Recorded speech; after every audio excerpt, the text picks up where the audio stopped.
programa voltamos e agora o nosso quadro de entrevistas. E hoje temos um empresário renomado aqui do município de Cuiabá, estado de Mato Grosso, o senhor Júlio Braz, sócio proprietário da Ginco Urbanismo. Fiquei muito feliz quando apresentei o projeto do programa Cartório Passo a Passo a ele e ele gostou, achou que era útil e não só isso, aceitou vir aqui e conceder entrevista para nós. Senhor Júlio, muito obrigada por ter aceitado. Sônia, muito obrigado por ter o convite. Uma alegria recebê-lo aqui, compartilhar conosco um pouquinho da sua história. E eu queria realmente saber, entender um pouquinho como que é o senhor Júlio, como é a sua história. Primeiramente, mais uma vez, obrigado pelo convite. Acredito muito no projeto, né, do Cartório Passo a Passo. Acredito que é um serviço bastante útil para levar para toda a sociedade e esclarecer o papel do cartório, né, junto à sociedade, a segurança jurídica que traz. Uhum. Mas, vamos lá. Então, assim, começando, quem somos nós, né? Assim, na realidade, eu sou de Goiânia. Nasci em Goiânia, estou completando quase 60 anos de idade e me formei eu sou graduado em Direito e pós-graduado em Marketing. Que legal! E assim, comecei a minha vida, profissionalmente falando, muito cedo. Uhum. Né? Comecei trabalhando, mesmo antes da faculdade, eu já trabalhava e durante a faculdade comecei a trabalhar num banco que chamava Agrobanco, lá em Goiânia, como escriturário. E aí, a partir daí, depois eu fui fazer estágio em escritório de advocacia e nesse meio eu já comecei a empreender. Sempre tive vontade e a curiosidade de como vencer na vida.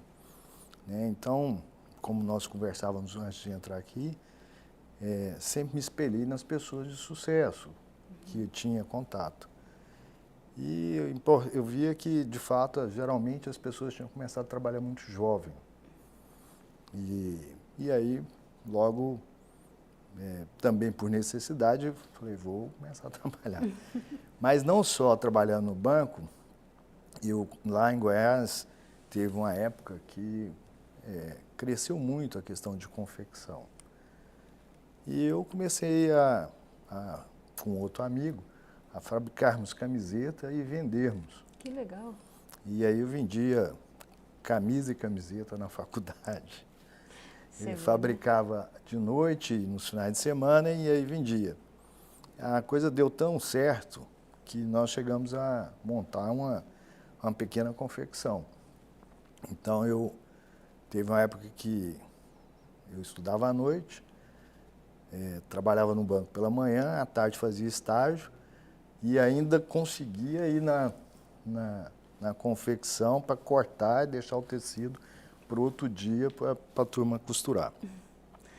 Então, foi uma experiência bem interessante e ainda tivemos outras experiências como empreendedores também. Então, assim, acabei depois, em período de férias, e esse é um ponto bem curioso, nós resolvemos arrendar um bar e restaurante na beira da praia. Isso com 20 e poucos anos. E aí empreendemos lá também, ficamos lá praticamente o verão inteiro. E assim, sempre nesse grau de ousadia, né? E sem capital. Sem capital. Eu estou no caminho certo, então, acho que eu chego lá. Não, eu acredito que todos nós, e todas as experiências foram extremamente válidas. Essa da confecção me trouxe muito conhecimento em venda, né? Essa experiência no interior da Bahia, lá no litoral, me deu muita resiliência, porque foi um período muito difícil. Quem é jovem não vai lembrar, mas quem está há mais tempo, nós tivemos um período no Brasil de muita inflação. Uhum. E tínhamos muitos planos cruzados, planos econômicos. E num desses teve o plano cruzado, e um dos fatores era a falta de produto. O governo tabelava o preço, que é insanidade, né? E aí o produto faltava. Nossa. Então, naquela época, uma das coisas que mais faltava era cerveja. Então, eu estava no sul da Bahia, tinha que ir até Vitória comprar cerveja para estar no bar. Então, assim, é algo bem difícil. Isso é interessante, né, para as pessoas que estão em casa, ver que é possível, né, que ele não começa grande. Não. Hoje o senhor está sendo reconhecido numa outra área, né, não é de camiseta, não é de vender bebidas Pois na é. praia. Mas o curioso, eu sempre falo que, por que eu conto dessa história do bar na praia? É que neste lugar eu conheci uma pessoa que foi um dos motivos de eu estar aqui hoje, assim, de uma maneira, vamos dizer, lá atrás. Na realidade, eu estava lá no período de férias, como eu disse, mas eu fazia estágio como estudante de Direito e tinha um cartãozinho. E aí me apareceu lá uma pessoa que era advogado trabalhista, né? E a gente conversando, tal, ele estava passando as férias, ele era de Goiânia, e fizemos amizade e entreguei o cartão para ele. Já de volta a Goiânia, em um determinado momento, ele me liga, né? E falou: Júlio, ó, surgiu aqui uma situação de uma empresa que eu não quero atender por uma situação que era juizado de pequenas causas. Você não tem interesse? Eu falei: ué, na hora. Abracei com todas as forças. E essa era uma empresa de construção civil lá em Goiânia. Eu fiz essa ação nesse juizado de pequenas causas e a empresa me chamou para trabalhar, né, ser um profissional interno, né, Que legal. um jurídico interno da empresa. E a partir dessa situação lá, uma outra empresa que também me conhecia, 2 anos depois me chamou para trabalhar, que aí começa todo o meu histórico na construção civil. Que interessante. Então, assim, a gente não sabe como as coisas acontecem, né? O importante é você trabalhar, fazer o seu melhor naquele momento que você está. Sim, com o que você tem Com o naquele que você momento. tem naquele não momento. esperar uma situação ideal acontecer. Qual que é a situação ideal? Exato. Né? Se você só tem aquela, faça o melhor naquele momento. Então começou daí. E a propósito, que eu aproveitar, um beijo minha irmã, que mora em Goiânia. Também está na lida com empreendedorismo, só que ela também começou com roupas, né, comprando lá na Feira da Madrugada em São Paulo e levando para Goiânia. Enfim, uma outra hora eu trago ela. Perfeito. E como que começou? Aí começou no ramo imobiliário. E a Ginco, quando que surgiu? Pois é. Aí, assim, eu fui para essa outra empresa, né, e lá eu cuidava da parte jurídica e surgiu uma oportunidade de trabalharmos na parte imobiliária. E eu acabei assumindo a diretoria comercial dessa área imobiliária dessa empresa. Fiquei praticamente quase 10 anos nessa empresa. Depois resolvi sair e montar uma empresa em Goiânia, né, nessa parte de loteamento e construção. Então começou lá? Começou lá. Olha. E neste momento, quando eu saio, a gente busca novos mercados. Então, nós prospectamos o interior de Goiás, interior de Minas e prospectamos Cuiabá. Eu já tinha estado em Cuiabá em 94, se não me falha a memória, mas não era a minha primeira opção. Tá. Né? A gente estava com um negócio bem encaminhado para Uberlândia, outro negócio em Rio Verde, mas aqui a gente viu que tinha uma oportunidade, e aí tem o que veio a ser meu sócio, que é o Tamura. Ele já estava aqui em Cuiabá. Ele tinha ido para a Primavera, ele sai do Paraná, vai para a Primavera, compra uma propriedade rural e depois muda para Cuiabá por conta dos filhos para estudar. E aqui ele vê a oportunidade do mercado imobiliário. E nesse momento nós, vamos dizer, nos encontramos. Ele querendo desenvolver o mercado imobiliário aqui, nós querendo abrir um novo mercado, encontramos nessa situação, e aí vem a ideia do primeiro Florais, o Florais Cuiabá. A gente monta uma sociedade, eu ainda morava em Goiânia, lançamos o Florais Cuiabá Isso em 2001 a gente monta a sociedade, em 2002 lançamos o Florais Cuiabá aqui, e aí daí para frente nós fomos percebendo que era um mercado em ascensão, né? Já no ano seguinte eu me mudo para Cuiabá junto com a família, e aí estou até hoje. Que maravilha, muito Então bom. é uma situação que efetivamente, se me falasse lá atrás, quando estava estudando, formando, não, eu quero ir para Cuiabá. Não, não é assim que as coisas acontecem. Mas hoje eu sou muito grato à cidade, muito grato aqui.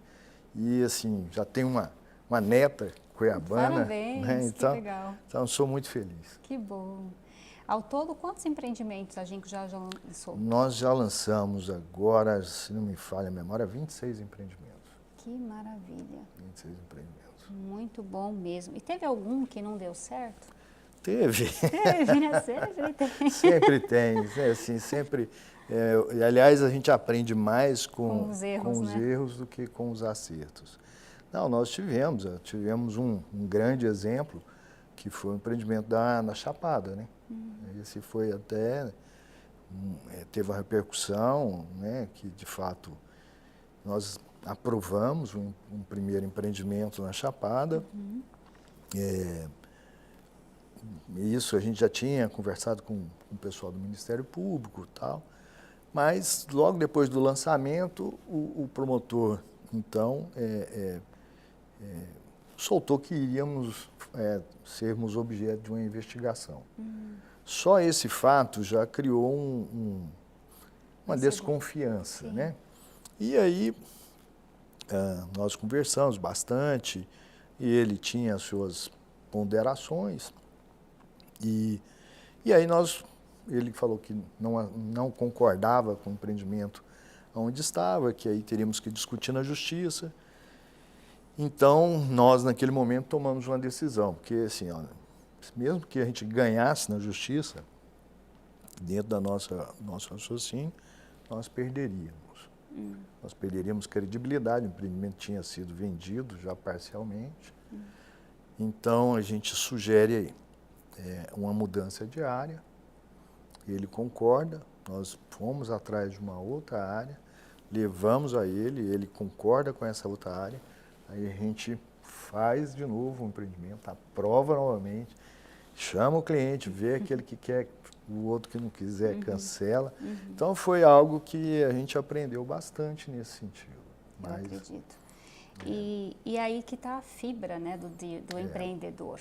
Na dificuldade, buscar soluções, não ficar preso no que deu errado, como o senhor falou, não vamos, mesmo tendo chance de ganhar juridicamente, né, judicialmente, mas às vezes não vale a pena, o desgaste é muito grande. Porque no final, o que acontece? Esse negócio nosso, vamos dizer, estilo de trabalho que nós fazemos, ele é calcado na confiança, né, na sua reputação.